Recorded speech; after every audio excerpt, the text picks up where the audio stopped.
Good afternoon, everyone. Thank you for coming to the Gaines-Basin Road Schoolhouse in Albion, New York. My name is Veronica Morgan, and this is a production of I Was a Hoagie on the Erie Canal with special guests, Almeta Whitis.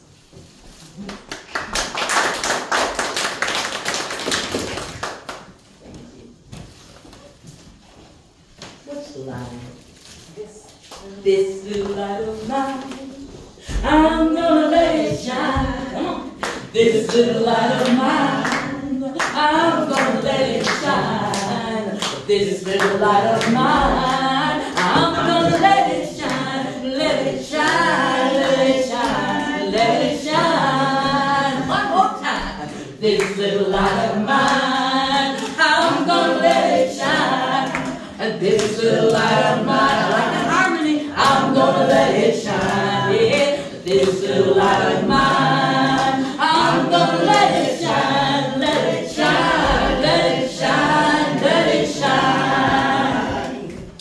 All in my home, I'm gonna let it shine. Come on, y'all. All in my home, I'm gonna let it shine. All in my home, I'm gonna let it shine, let it shine, let it shine, let it shine. All over the world, all over the world, yeah. I'm gonna let it shine, yeah. All over the world, I'm gonna let it shine, yeah. All over the world, I'm gonna let it shine, let it shine, let it shine, let it shine, let it shine, let it shine, let it shine, let it shine. One more time. Let it shine. Oh yeah. Let it shine. Let it shine. Oh, thank you. I'm so glad I didn't sing. I got that last one. Oh, y'all did it so well. Give yourselves a hand. Thank you. Behold, the hand of the Lord is not shortened that it cannot save, nor is his ear too heavy that it cannot hear. To loose the bonds of wickedness, to undo the heavy burdens, to let the oppressed go free, and that you break every yoke. Feed the hungry, clothe the naked, shelter the homeless, and hide not yourself from your own flesh. Then shall your light break forth speedily, your righteousness go before you, and the glory of the Lord will be your reward. The people who have walked in darkness have seen a great light. They that dwell in the land of the shadow of death, upon them the light hath shone. Arise, shine, for the light is come. Arise, shine, for the light is come. The glory of the Lord is risen. The glory of the Lord is come. The glory of the Lord is risen upon you.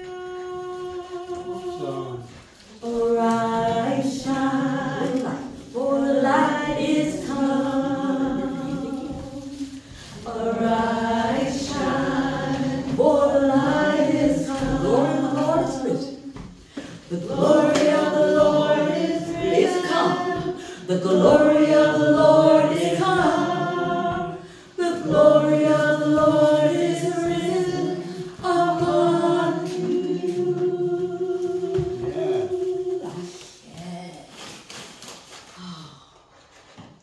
My name is Harriet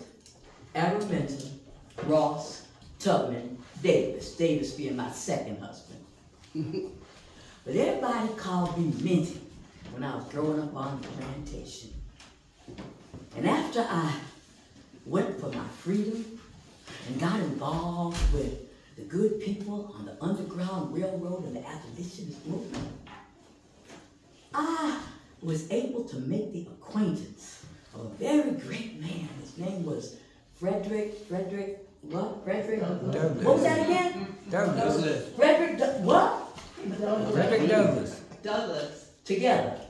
Frederick Douglass. Together. Come on. Frederick Douglass. One more time. Frederick Douglass. Yes. Frederick Douglass said, there can be no progress if we don't struggle.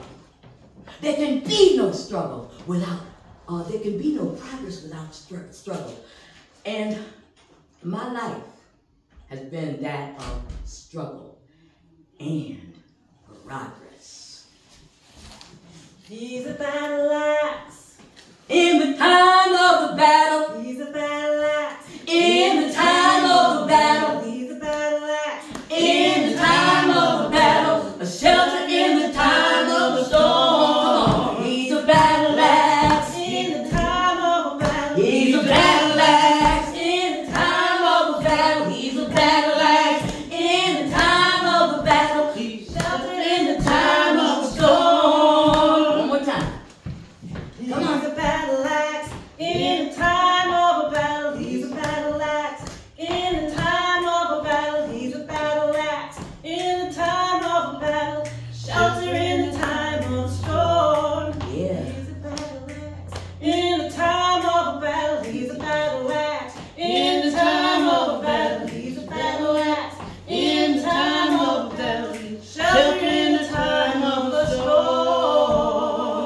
All right, somebody from the black churches in here got that alto line going. Thank you, thank you, thank you. All right, because the same kind of call and response happened in the Quakers, happened in the meeting houses, happened with the congregations. Wherever the abolitionists gathered, there was always singing. That singing unites us, as the ladies did earlier. Singing unites us, gets us all on one accord. Ooh, freedom, freedom. Where am I in this thing? Oh, I've already done that part. Thomas Garrett. Let's talk about Thomas Garrett. Anybody know about Thomas Garrett? I need to know. Anybody? No. Some people are shaking their heads no. No. Anybody know about Thomas Garrett? All righty. Thomas Garrett, a Quaker, a white man who spent all of his life and all of his money helping to get our people free. Thomas Garrett was one of the most famous station masters on the Underground Railroad. And his station was actually his business because Thomas Garrett made boots. Boots.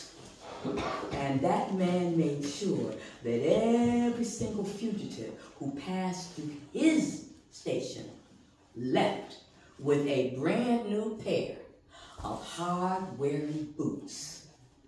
Some of them had never had boots before. Thomas Garrett made sure that they had boots. Thomas Garrett spent his entire life and all of his money working to get us free.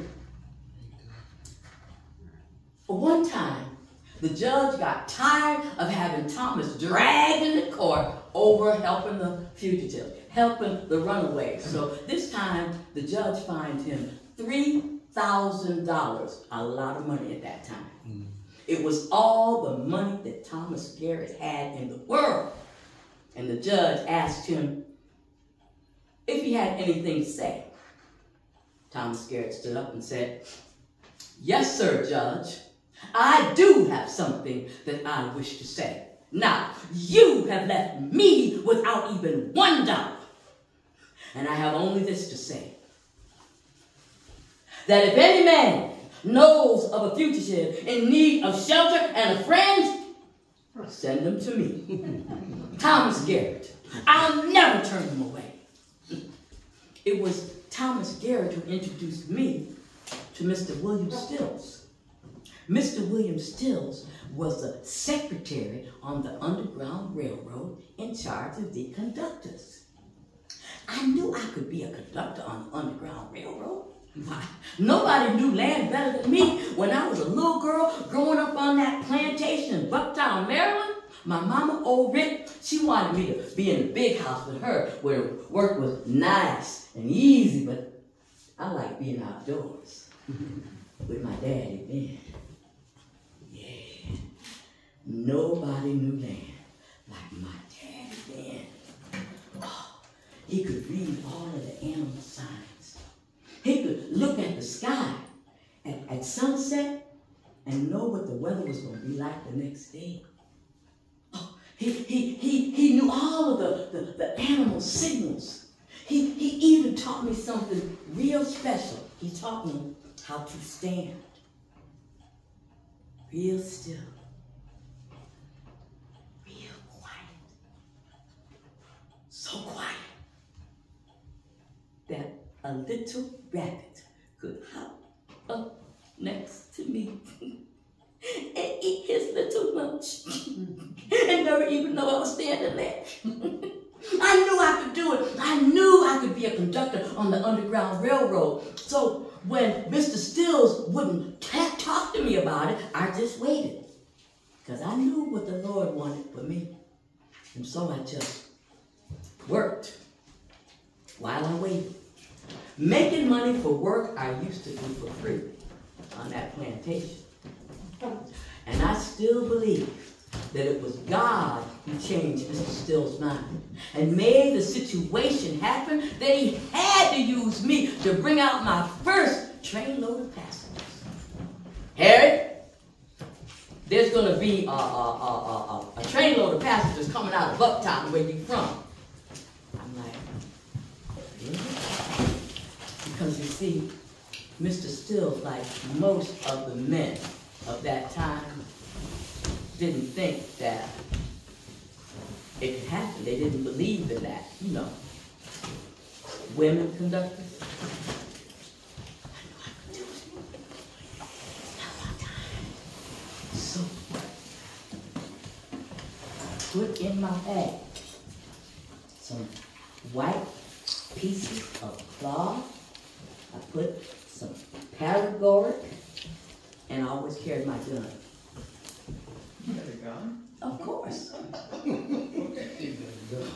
Oh, did you ask that or did you ask that? Somebody, oh, thank you. All right, yeah, I have to have my gun. I'll get to that later. Right after time.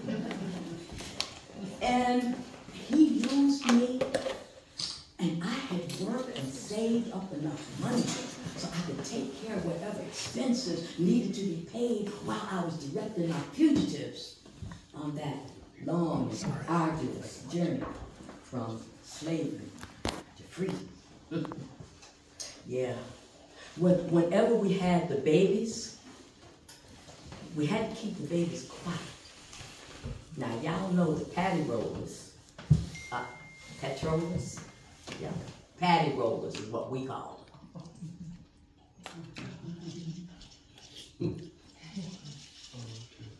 Like rolling out a patty? Yeah, patty rollers. Anyway, we knew that if a patty roller heard a baby crying, that would give away the location and put everybody in danger. Well, I pull out one of those white squares, put some sugar in it, and then a couple of drops of the paregoric.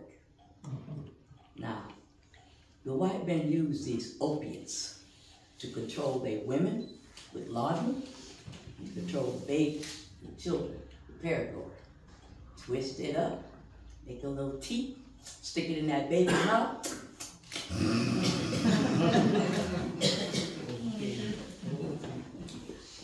Had to do that so we could remain safe. You asked about the gun. You asked about the gun. Okay. Sometimes the road would be so hard and so long, and people would kind of get discouraged. And some of them would want to turn back, and in particular these two brothers. And they're like, oh, our feet hurt. We tired. Let us go back. We won't tell anybody. We won't tell anybody anything. And I said, no. And I reached in my bag, pulled out my pistol and said, listen, if you go back, they will make you talk. And you're going to give up all of the conductors and the way stations that you've seen. You're going to make a big old gap in the Underground Railroad. I can't let you go back. So you either walk with us the rest of the way, or I'm shooting you right now. That's okay, ma'am. We walk. We walk. Yeah. Only had to pull it out one time. 19 trips, 300 people. Yes. Underground password. Yes. Thomas Garrett, Underground Railroad. Anybody know the password on the Underground Railroad in here? Anybody? Okay, even if you were here last night, don't give it away. Okay?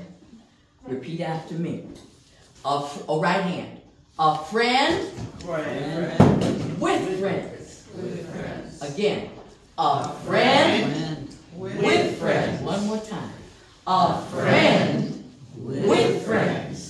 And that's how people knew that you were part of this movement to get these souls from bondage into freedom. Whew. There would be times. As a result of an accident I had as a child, I would go into these deep sleeps. Now they call it catalepsy or narcolepsy, where you just in the middle of anything. You can be doing something, not doing something, and you never know how long it's going to happen. After an incident where I was hit in the head with a brass weight in the general store, trying to protect my friend David from an overseer, I had this scar in my head, this tendency to just fall asleep, talking, working, walking.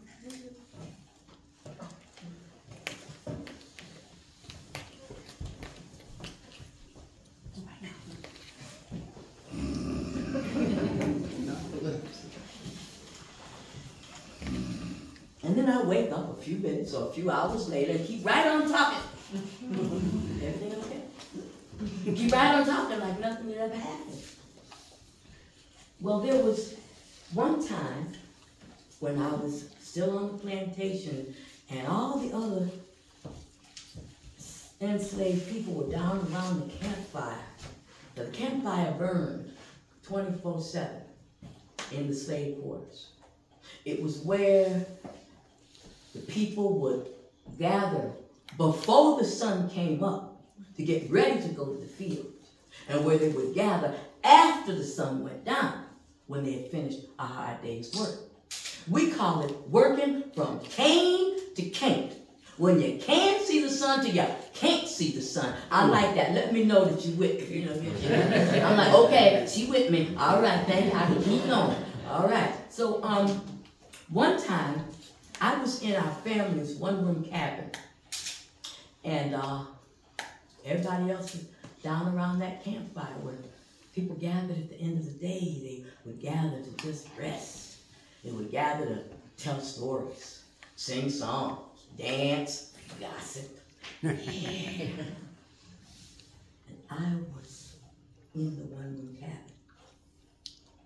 I felt myself falling into a deep sleep. A part of me became aware, became awake, and the cabin began to fill with a gray light, a white light. It was brighter than the sun. And then I began to feel something moving around deep down inside of me. And it moved up and it filled my heart with joy. And it moved up and it filled my head with peace. And I heard a voice singing, "Arise and shine, for the light is come. Arise, shine, for the light is come. The glory of the Lord is risen. The glory of the Lord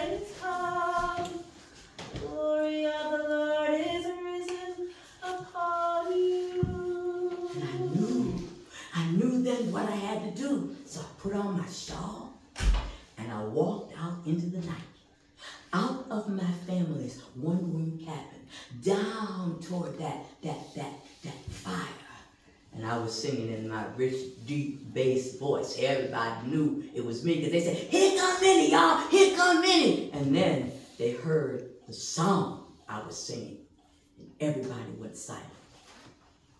The song I sang, we called it the Forbidden Song. Because if any African was caught singing that song by any white person, the white person had the privilege and the duty to kill them right on spot. No jail, no trial. Kill them right on the spot. This was a dangerous song. I'm singing it.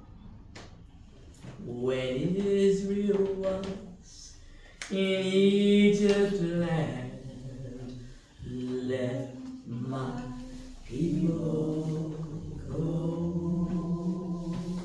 Oppressed so hard they could not stand. Let my people go. Go down, Moses, way down in Egypt land. Tell Pharaoh, let my people go.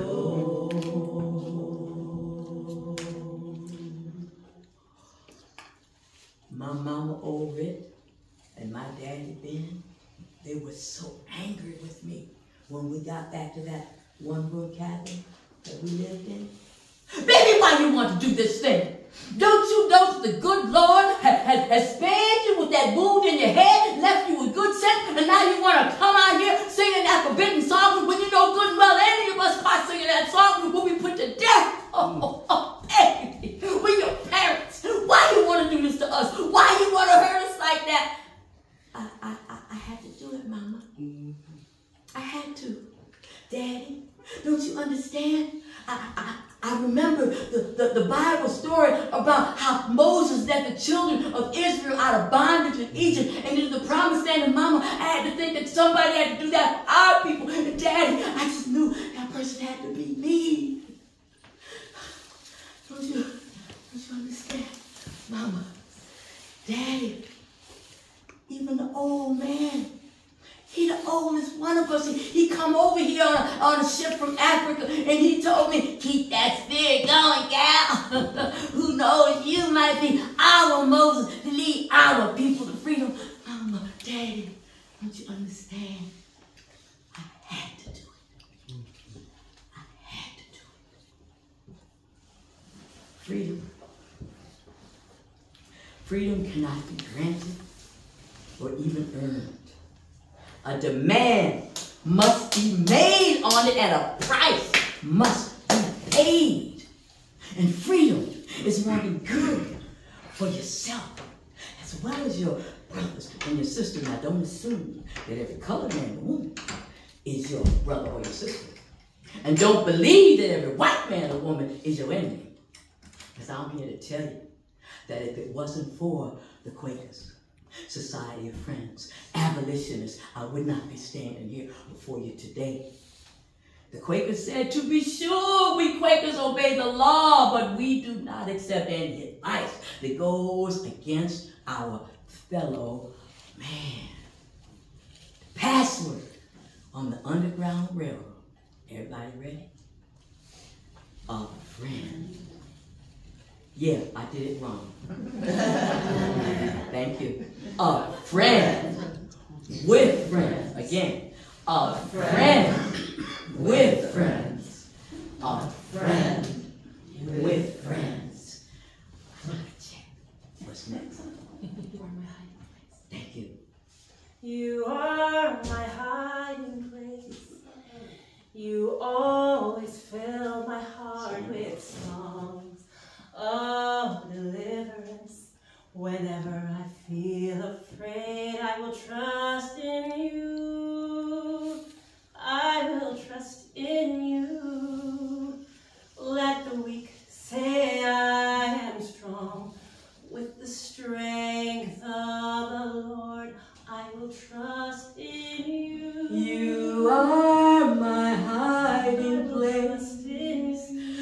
You always fill my heart with songs of deliverance.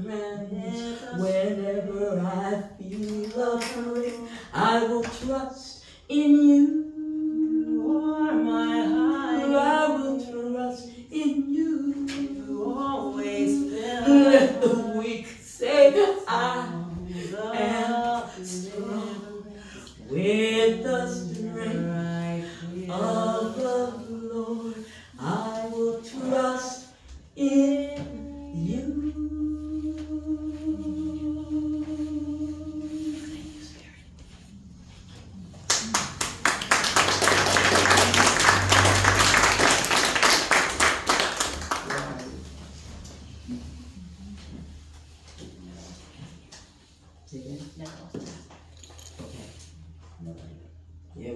When I was in trouble, you brought me over. Nobody but you, Lord. Nobody but you. Nobody but you, Lord.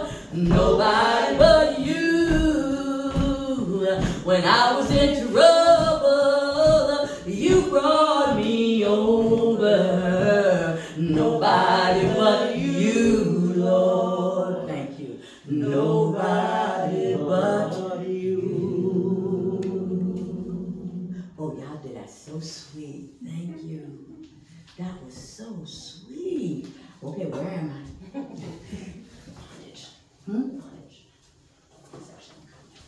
Hold on, people. I'm old. I just got to consult my script because just saying that didn't work. That one name, that one word that I asked her to write down doesn't work. Where are you? Yeah. Thank you. And I'm telling you now, it's not that much different today. Oh, thank you, Spirit. Perfect. Not that much different today. We're still in bondage today. Mental, emotional, spiritual, psychological, cultural bondage instead of physical chains. But bondage is bondage, no matter what it's chains. And we have to replace the idea that freedom is something owed to us by a man. It is not. Freedom is a gift from Spirit. Freedom is a gift from God, and we must be free on the inside before we can ever be free out there. Amen. Yes. Oh, Lord, I'm a mess up. Where am I? No, it's in here. Hold on. I wrote this in 1992, and I've been doing it ever since. So, the second page, baby. Just give me a note if I need it. Otherwise, I would just improvise. Okay? No. Just give me the line. Oh, you don't know. Thank you. Messed it all up, Almeta. Thank you. All right. I'm going to hold on to this. Okay. It is a gift from God. Our mind must be free first, and we can never be free when our minds are clouded with the cares of the world. How much money I'm going to get. What my next new car is going to be like. Should I downsize or upsize in terms of my living? What am Oh, that's Spirit talking. Spirit, do you see? It's just upended. Thank you. I was supposed to mess this up so that could come right on time. Oh, thank you, Spirit. Oh, yes, about things falling apart. Achebe, African writer, wrote a book called Things Fall Apart. And it's about getting out of that mentality that gotta have, that owning mentality. Whew, thank you so much. We must look for thoughts and things and people that build us up, not tear us down. And we can't do that when our minds are clouded with the cares of the world. Because the ruin of a nation begins in the homes of its people. You cannot build a house for last year's summer. and just sitting and doing nothing, you are crippling yourself because of food and water both go the way they are diverted. And knowledge is like a garden. It must be cultivated in order to be harvested. And he or she who does not cultivate their own garden will soon die of hunger. Bless you. And without life, there can be nothing.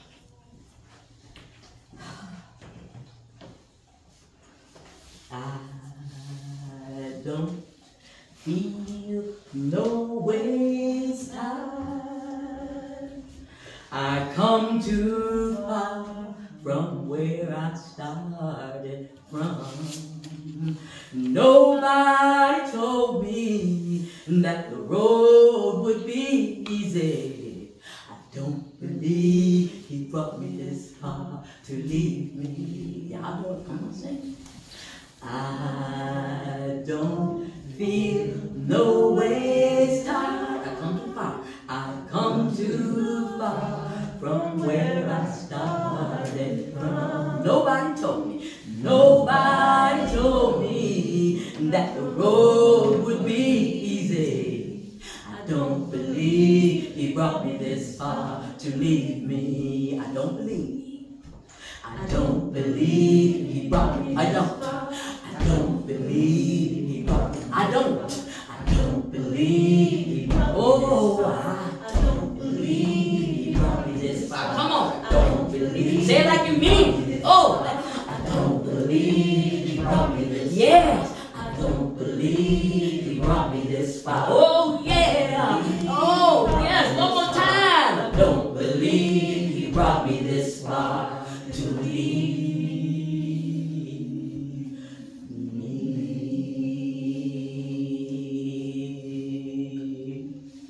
My name is Almeta Whitis. This is my colleague and sister in the arts and education, Aisha DaCosta. And we are so very privileged and honored that Veronica called and said, will you do Harriet Tubman for Erie Canal Days? Some of you were here last night. See, it's an entirely different show from what we did last night. And I want to thank you all for receiving it well, making us feel welcomed and like a family. There's a few minutes where we entertain for questions or comments. Anybody want anything to say? We got about 10 minutes. Now I can keep talking. How did you get that gun?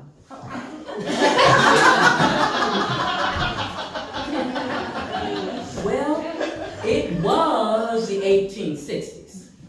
And Harriet Tubman, she has the distinction of being the only female to lead federal troops in battle. President Lincoln called her General Tubman. Really? Yes, indeed. Wow. Yes, she led what were called the contrabands. Those were the formerly enslaved Africans who left bondage and joined the Union Army. The Union Army couldn't bring them in as regular troops, so they called them contrabands. Oh. And thank you. And not only did Harriet lead them into a battle, they won against the Confederates. She, a black woman, is the only woman in the history of the United States, whatever, Army, Navy, Air Force, all that, to lead troops in battle. Wow. Yes, indeed. She's the only female ever in its history. Yes, there have been other females over, but none of them have actually led troops into battle, except for her. And when Abraham Lincoln met her, he kissed her hand. Man, a white man kissing a black woman's hand back during the Civil War. And he kissed her hand and said he had to meet this little woman who was causing so much trouble. She may have been 5'1", no taller than 5'2". She was a tiny little thing, but she was mighty and she was powerful. She was a battle axe in the time of the battle. A battle axe in, oh, thank you, yes indeed. So, yeah, it was a time when anyone who could afford a firearm had one. Most people had the, what's it called? The buckshot. What's it called? Shotgun. You know, shotgun, because people had that for shooting game, with family to eat, or fighting off the indigenous people. Yeah. And Harriet couldn't carry a shotgun on the Underground Railroad. She just had that pistol in her bag, and there isn't one in there, but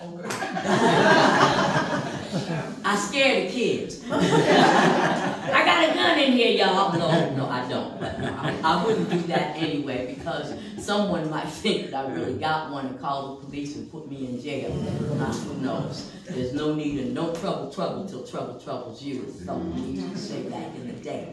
So that's a great question. Thank you so much. Anyone else have anything they want to ask or say or anything? Y'all just sitting here like, yeah, what else you want to say? Yes, my love. Thank you. How many siblings did you have when she, sort of sang that song and put herself forward? So was that Yes. you do with her parents? Because Yes.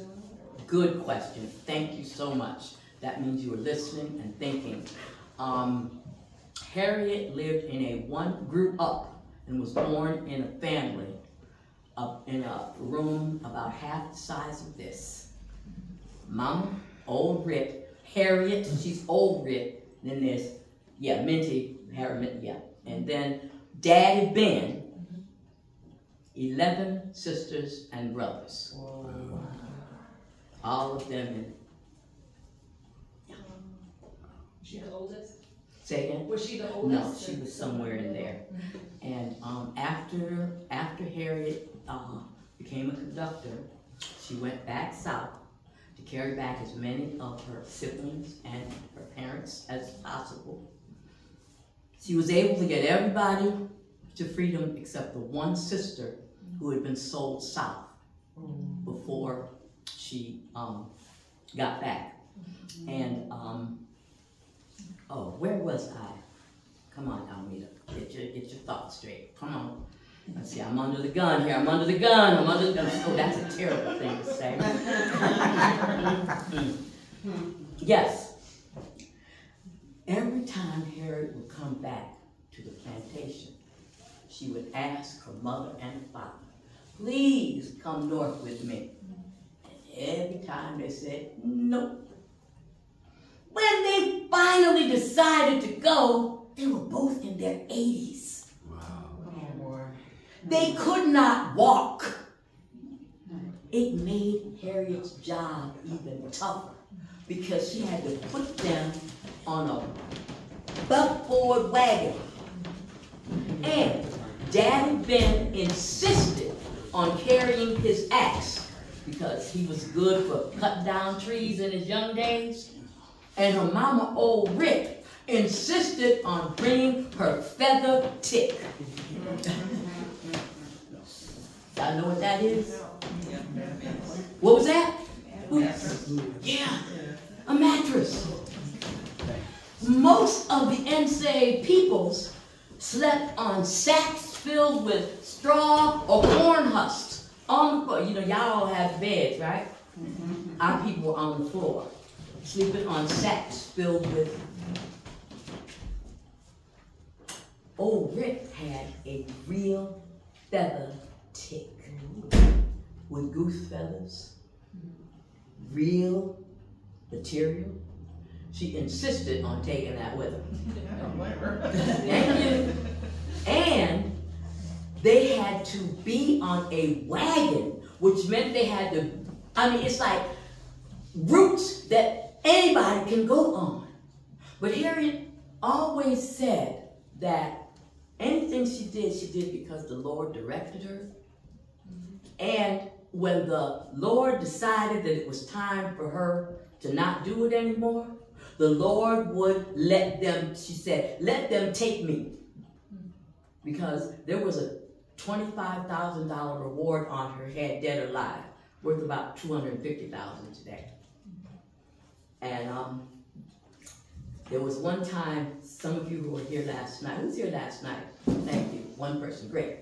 Okay, and of course, thank you. Okay, 2 people. She was waiting in the city of Philadelphia to speak with someone on the Underground Railroad. And she had been sitting on a bench in front of a wooden fence with handbills pasted on it. Harriet never learned how to read or write. As a matter of fact, I have a photocopy of her signature, and it's an X, which I show kids when I go into, kids are baby goats, which I show students when I go into school. And, shoot, where did I start off? Yes, she's sitting here, and she's been sitting there for a few hours. And a tall white gentleman comes along in a beautiful frock coat, top hat, cravat, and nice white shirt, and he walks over to her, and he tips his hat, a white man tipping his hat to a black woman. And she was dressed, you know, like, it wasn't barn clothes work, and it was nice. And he tipped his hat to her, and he said, "Are you Harriet Tubman?" She's not saying a word. She just, and he pointed above her head, and she turned around to see what we call the broadside. Today we call them flyers.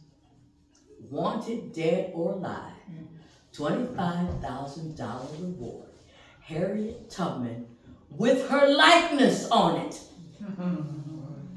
People had passing by all day.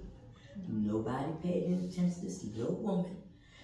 Or the broadside above her head, which was her face. And the man said, "You're not safe here. Come with me." That was one of many instances where Harriet was saved from certain death. And she just simply said, "It's time, the Lord will take me, and I'll let him take me." Never happened. She was a, not yet, I'll tell you when. No, go ahead. You are my hiding place. You always fill my heart with sounds of deliverance. Whenever I feel afraid, I will trust in you. I will trust in you. Let the weak say I am strong with the strength of the Lord. You are my hiding place. You always fill. You always fill my heart with songs of deliverance. Whenever I feel afraid, I will trust in you. I will trust in you. Let the weak say I am strong with the strength of the Lord. I will trust in you. Yes. Not only was, thank you.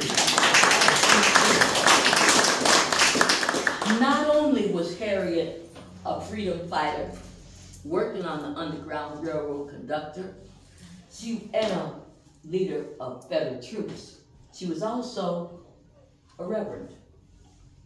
She believed mightily in the Lord. I'm Almeta Whitis, storyteller, educator, faculty on U of R and Rockport, and I taught fitness and nutrition for the U of R School of Nursing. I've lived and worked on 5 of the 7 continents, and I'm also a reverend, Almeta Whitis. I don't put the reverend out there because I don't want people to put me in that reverend box. Because I'm not. I'm a little feisty. I feel that affinity with Harriet because, like her, I also know that whatever it is that Spirit has gifted me with to bring forth in this world is something that I need to honor and pay attention to. So I want to thank you all for being so attentive, for making this joyous, for what's the word? When you get 80, you get things getting You're not 80. I'm close. I just turned 76 last week. Just being gentle with me, just kind of losing my spot in some things.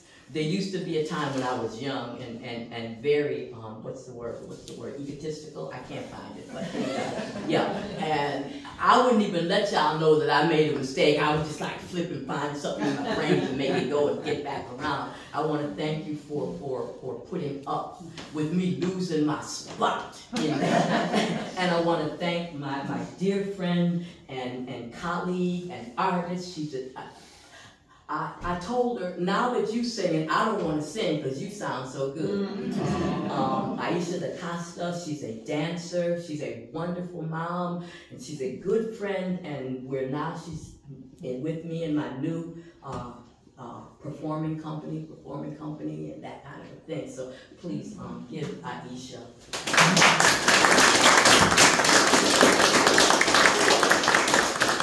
And she just be all right, get out there. She's like, no, I'll be out there. To be a performer, you have to have an ego. Am I right? Because you have to feel you have something to say. And if you don't believe in yourself, they're not going to feel it. So get up here and take a real bow.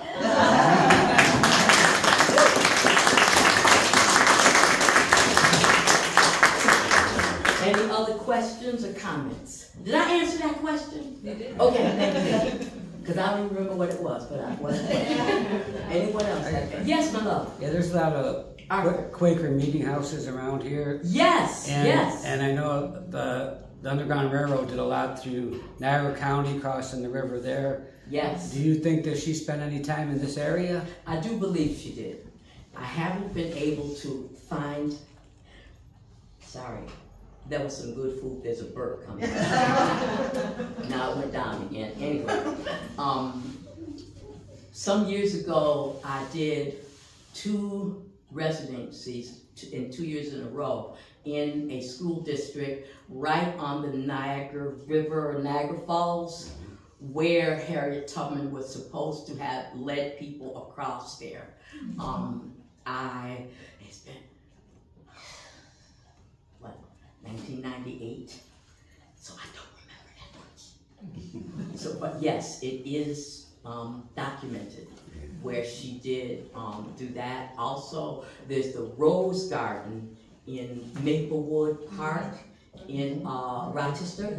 The Rose Garden, that was a stop on the Underground Railroad where the fugitives would get and go to Canada. But yes, good question, comment. And I want to introduce you to my friend Arthur. I just know his first name. And Arthur has come on, talk to me. 1841 Quaker meeting house, cobblestone building like this. And you're going to come and perform. Not there. me. Yes, you are. Arthur has a beautiful facility. Come in, you done missed everything. Arthur's facility, he has, Sal, she's here. Sal, his Quaker meeting house has a setup. It's set up for concerts. He has people from Nashville come in and do concerts. And I offered for Aisha and I to put together a special presentation there for Arthur. And it's not money, you just donate, that kind of Right. thing. So, And please. we're gonna record it. What's the address so people know? 12387 Maple Ridge Road, Medina, on 31A. Yes. But we don't know when yet, but. We don't know, it won't be until after the snow flies. The body has rheumatoid arthritis, today has been hard on me. I want to thank you for inviting us and the Orleans County Historical Society with the Genesee Valley Commission on the Arts grant and all that other good stuff that made it possible for all of the performers and presenters to be here. And I thank you all so very much. And you're going to love my very dear friend, Gretchen, otherwise known as Sassy Sal. It's been morphed into Erie Canal Sal. And I haven't seen her since 2003 when I moved to Arizona, and I came back to this area in 2008, and so y'all gotta give us time to at least hug. Thank you all for being a wonderful, wonderful audience. Please stay to enjoy my friend, Erie Canal Sal. Thank you. Thank you for giving us an illuminated view of American history, Almeta. Oh, fine thank you. program. Thank you. We need about 5